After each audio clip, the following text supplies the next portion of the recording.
This morning it was announced, obviously, that Prince Philip has passed away. He was 99 years old, so it is not difficult to imagine how that came to be.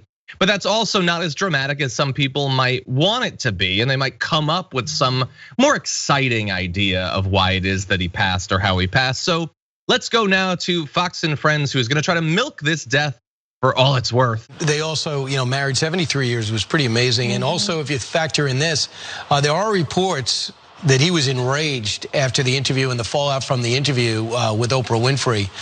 So here he is trying to recover, and then he gets hit with that. He also was reportedly very transparent about his distaste for Fergie when she was married to Prince Andrew for a while. She was a little bit different for the royal family's taste, I guess.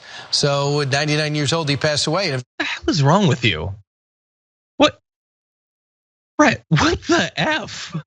Here he is trying to recover. No, he was 99. That was it. It's sad, but it wasn't like he was about to start golfing again and then he saw Meghan Markle on an interview.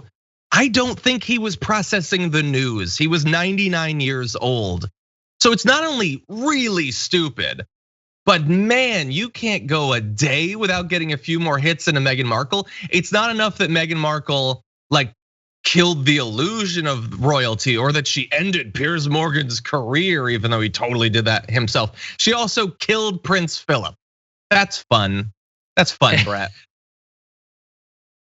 It's just like when I have nothing to say about something, I'll say I have nothing to say about this.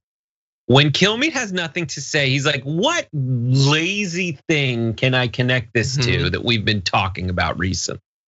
Do we honestly believe in truth? Do we honestly believe that anyone gives a crap? That he gives a crap about Prince Philip? No, he is just really trying to make this case. Yeah. Did it add stress to him? Who knows? How there was he before this all went down? And nobody, I don't know, and Kilmeade certainly doesn't either. Yeah, and look, I would say I want everyone to feel free to rewind and watch that bit of Kilmeade again.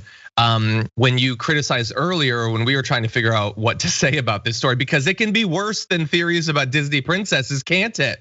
Can't it? The Meghan Markle stuff is worse than the Moana stuff. But anyway, the way we're talking about it makes it seem as if Kilmeade was vamping, I guess, which becomes a little bit harder to believe when he doubles down on it later on. Watch. Yeah, I mean, just think about this. This one thing that Piers Morgan was saying on his morning show, which he famously walked off of, is really, he's in your grandfather's in the hospital. He's not doing well. Is this really the time you have to put out this interview? And evidently, it definitely added to his stress. He was in the hospital at the time, so he died at Windsor Castle, so they allowed him to go home. Yeah. It added to his stress. Stress was number 1,000 on his list of problems at 99 years old.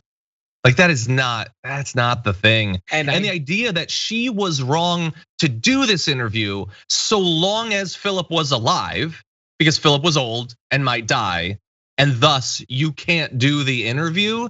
What a cheap get out of her being a person card he's trying to play there. Listen, I find it so as difficult as they made it seem that it was for our dear friend Meghan and Harry. You're still a prince and a princess. I find it really difficult to feel bad for you. And I know all the stuff, the horrible stuff that they said and did to her.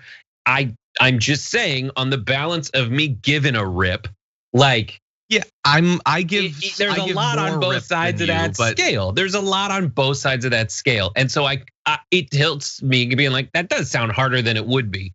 But in terms of adding to the stress of freaking Prince Philip, guy was essentially the king of England.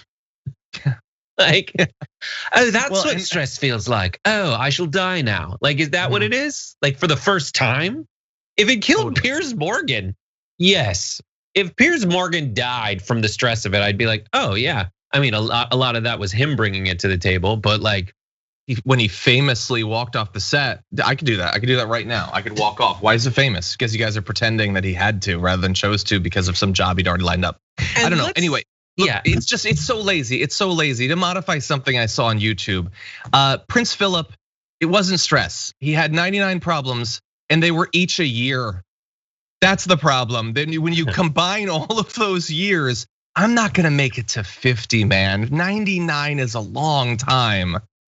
Anyway, that's the whole thing. I like, it must have killed Prince Philip in his final days to see these books about snitches being so maligned. No, not everything gets to be whatever culture war thing you want it to be. And he loved Aunt Jemima's syrup, and then they took it from him. No, it's not all the way you want. It's so crazy. And then to look at this all coming from Fox News, like the weird positions they've contorted themselves into to make all this stuff. Like Fox News, America, right? The pro-America, freedom, guns, no law, rule of law, but like freedom of the individual is freedom of speech, all that stuff. Now back on the side of the monarchy. Yeah. Like you realize that's insane. Oh, Fox News, now Republicans are the party of the people.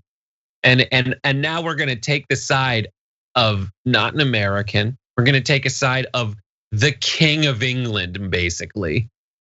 Like you gotta look at the weird twister position you're in, because you're gonna fall on the next round. Yeah, I mean, look, as many people have pointed out, all of these right-wing commentators would be royalists if we were back.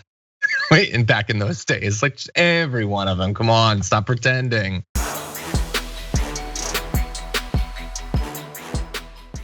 Check out the Damage Report podcast each day, wherever you get your podcasts, whether Pocket Casts or Stitcher or iTunes. You can join me as I give you the news and stories you want, with a range of co-hosts and interview guests jumping in on the fun each day. Again, that's the Damage Report, wherever you get your podcasts. And if you get them at iTunes, don't forget to rate and review. Sometimes I'll read them live on the show.